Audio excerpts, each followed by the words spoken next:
Pendant des années, l'Europe a promu les voitures électriques comme l'avenir. Les voitures à moteur thermique étaient censées disparaître. Et d'ici à 2035, les routes devaient être remplies de véhicules électriques. Mais quelque chose ne se passe pas comme prévu. Les ventes chutent, les constructeurs automobiles changent de direction. Et maintenant, même les plus grands partisans des véhicules électriques ont des doutes. La révolution électrique est-elle déjà en train d'échouer? Ou bien se passe-t-il quelque chose en coulisses que personne n'a vu venir? Entrons dans le vif du sujet. L'Europe était autrefois en tête dans la promotion des voitures électriques. Les gouvernements voulaient en réduire la pollution et ont promis d'interdire les véhicules à moteur à combustion interne, MCT, d'ici à 2035. Au début, les choses se passaient si bien. Les acheteurs étaient enthousiastes et des subventions généreuses rendaient les véhicules électriques plus abordables. La Norvège était en avance sur tout le monde, avec près de 95% des nouvelles voitures étant électriques. Mais avec le temps, les choses ont commencé à changer. 8. En Allemagne, le gouvernement a décidé de mettre fin à toutes les subventions pour véhicules électriques en décembre 2023. Presque immédiatement, les ventes ont chuté. Porsche, connu pour sa berline électrique haute performance, a bien ressenti l'impact. En 2024, la Taycan a connu une baisse de 49% de ses ventes. Ce qui était autrefois un symbole de la révolution électrique avait maintenant du mal à trouver des acheteurs. Le déclin ne touchait pas seulement les marques de luxe, il affectait l'ensemble du marché. Même Tesla, une entreprise qui dominait autrefois les ventes de voitures électriques, a été sévèrement touchée. En Allemagne, les ventes de Tesla ont chuté de 70%. La France a connu une tendance similaire, avec une baisse de 44%. Ces chiffres montraient un changement clair. Les gens ne se précipitaient plus pour acheter des véhicules électriques comme avant. L'enthousiasme s'estompait, et la demande aussi. La grande question désormais est de savoir ce qui va se passer ensuite. Le plan de l'Europe d'interdire les voitures à essence d'ici à 2035 commence à sembler moins certain. On parle de plus en plus d'autoriser des carburants neutres en carbone, ce qui pourrait maintenir certains moteurs traditionnels sur la route plus longtemps que prévu. Un gros problème est le prix. De nombreuses voitures électriques coûtent trop cher pour la personne moyenne.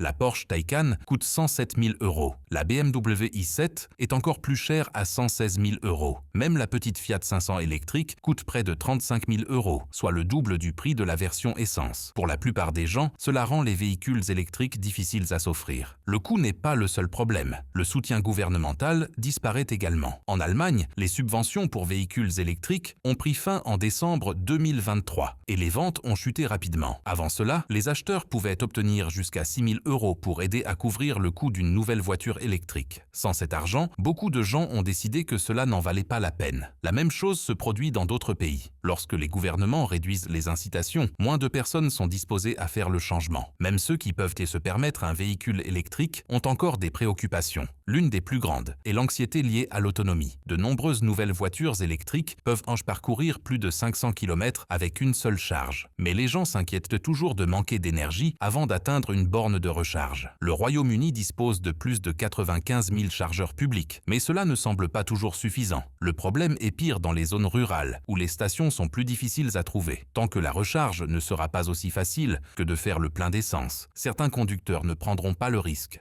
Un autre problème est la façon dont les gens perçoivent le passage aux véhicules électriques. Dans certains endroits, comme les pays scandinaves, les gens voient les voitures électriques comme un moyen de protéger l'environnement. Mais tout le monde ne pense pas ainsi. Dans d'autres parties de l'Europe, certaines personnes voient les véhicules électriques comme quelque chose que seules les personnes riches peuvent se permettre. Les familles de la classe ouvrière craignent que les politiques climatiques ne rendent la vie plus difficile pour elles. Si l'argent est déjà serré, alors acheter une voiture plus chère n'est pas une option. Maintenant, certains des plus grands constructeurs automobiles repensent leurs plans. Porsche est l'un d'entre eux. L'entreprise avait prévu de devenir entièrement électrique, mais maintenant, elle fait marche arrière. Leur directeur financier, Lutz Meschke, a confirmé que Porsche continuera à fabriquer des voitures à essence et hybrides dans un avenir prévisible. Au lieu de tout miser sur les véhicules électriques, ils ajustent leur gamme pour inclure un mélange de modèles électriques, hybrides et à moteur à combustion interne, MCT. Ce changement affecte certaines de leurs voitures les plus populaires, comme la Macan et la Cayenne. La raison est simple. Le marché des voitures électriques est devenu imprévisible et Porsche veut rester flexible. Volvo fait un mouvement similaire. En 2021, l'entreprise a annoncé des plans pour devenir complètement électrique d'ici à 2030. Maintenant, ils visent à ce que 90% à 100% de leurs ventes proviennent de véhicules électrifiés, ce qui inclut à la fois les hybrides et les modèles entièrement électriques à batterie. Le déploiement lent des bornes de recharge est l'un des plus gros problèmes. Sans suffisamment d'endroits pour recharger, de nombreux clients ne se sentent pas prêts à passer à l'électrique. Les incitations gouvernementales pour les acheteurs de véhicules électriques disparaissent également dans certains endroits, rendant les voitures électriques plus chères. Le changement de stratégie de Volvo montre que même les plus grands constructeurs automobiles réalisent que la transition ne se fera pas du jour au lendemain. BMW est une autre entreprise qui n'est pas prête à abandonner les voitures à essence. Bien qu'ils continuent d'investir dans les modèles électriques et hybrides, ils améliorent aussi leur technologie de moteur à combustion. L'objectif est de rester compétitif quoi qu'il arrive. Si les voitures électriques prennent le dessus, ils sont prêts. Si les voitures à essence et hybrides restent populaires, ils ne seront pas laissés pour compte. Faire ces modifications n'est pas bon marché. Porsche prévoit de dépenser 800 millions d'euros supplémentaires en 2025 pour ajuster sa gamme.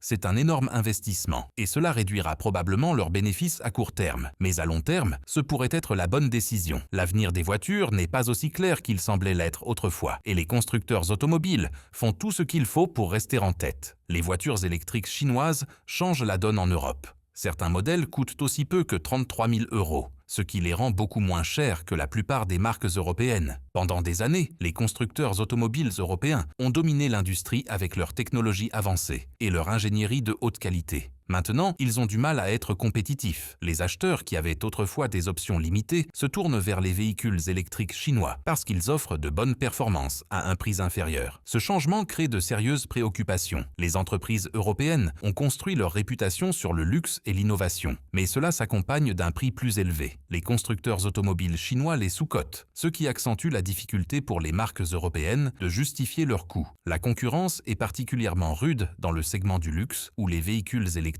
haut de gamme doivent maintenant se battre pour des parts de marché. Certains experts craignent que l'Europe ne perde sa position de leader dans la fabrication automobile. Alors que la pression s'accumule, les constructeurs automobiles européens cherchent des moyens de réagir. Certains essaient de fabriquer des modèles plus abordables, mais cela suscite de nouveaux défis. Baisser les prix signifie réduire les coûts, ce qui pourrait entraîner des pertes d'emplois et des marges bénéficiaires plus faibles. D'autres explorent des partenariats avec différentes entreprises pour partager la technologie et réduire les coûts de production. L'ensemble de l'industrie est forcé de s'adapter. En même temps, les gouvernements européens interviennent. De nombreux décideurs politiques croient que les tarifs douaniers sur les véhicules électriques chinois pourraient aider à protéger les fabricants locaux. L'objectif est de donner aux marques européennes une chance de rivaliser dans des conditions plus équitables. Mais la situation est compliquée. L'Europe a également des objectifs climatiques stricts et les véhicules électriques abordables permettent à plus de personnes de basculer vers les électriques. Bloquer les importations chinoises pourrait ralentir les progrès vers la réduction des émissions. Cette bataille restructure déjà le marché automobile mondial. La concurrence force les entreprises européennes à repenser leur stratégie. Certaines investissent dans de nouvelles technologies, tandis que d'autres trouvent des moyens de réduire les coûts sans perdre de qualité. Pendant des années, l'Europe a mené la lutte contre le changement climatique. L'Union européenne a fixé des objectifs ambitieux, propulsant pour une énergie plus propre et des limites strictes sur les émissions. Mais maintenant, quelque chose change. Dans des pays comme l'Allemagne, la France et l'Italie, de plus en plus de personnes ripostent.